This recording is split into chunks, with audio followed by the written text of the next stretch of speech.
Hey, good afternoon. Rich Tyson here. Hey, today I'd like to have RichTalk focus on the critical elements of increasing employee engagement. Perhaps the most daunting leadership challenge facing businesses today is that of disengaged employees. According to Gallup, a staggering 87% of employees worldwide are not engaged. The difference in financial outcomes achieved by highly engaged enterprises is equally staggering. Gallup studies show that companies with highly engaged workforces outperform their peers by 147% in earnings per share. Why is the problem of disengagement so pervasive? Some suggest it is simply a manifestation of human nature, that human beings are inherently lazy. Others think it correlates with the generations, that traditionalists, those born before 1945, are by nature more engaged than baby boomers, who are more engaged than Gen Xers, who are more engaged than millennials.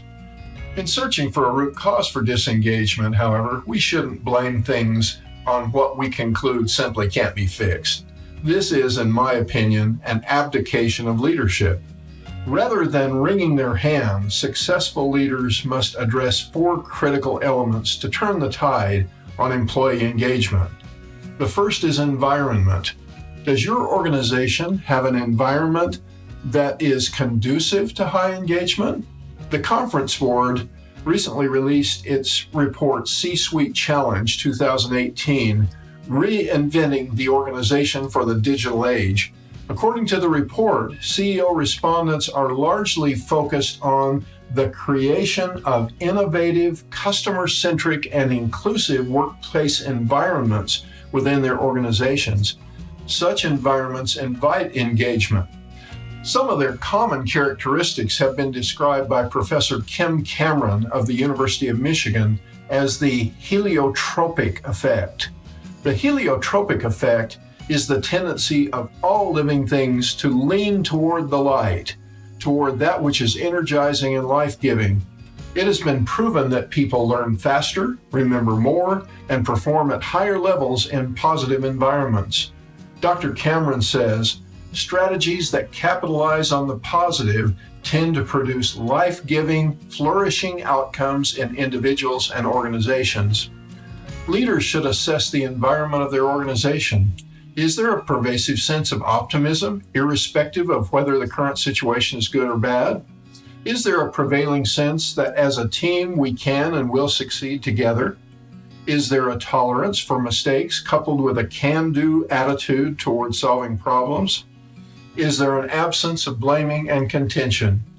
If not, the heliotropic effect probably isn't present in your company. It takes significant effort to change to an environment of positivity, including an admission on the part of leaders that they themselves are contributing to an environment unconducive to high engagement. Transforming to a heliotropic environment must begin with leadership. Second key factor here, attitude.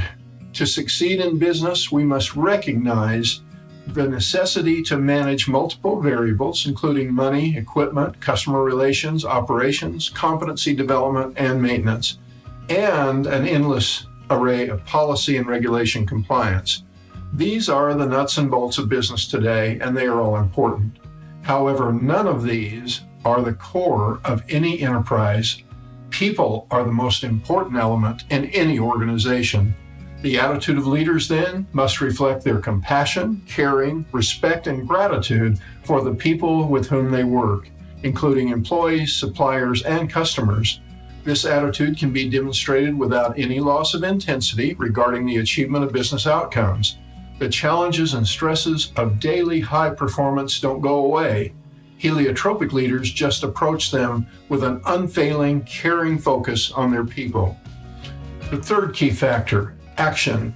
To get higher employee engagement, leaders must engage at deeper levels with their constituencies.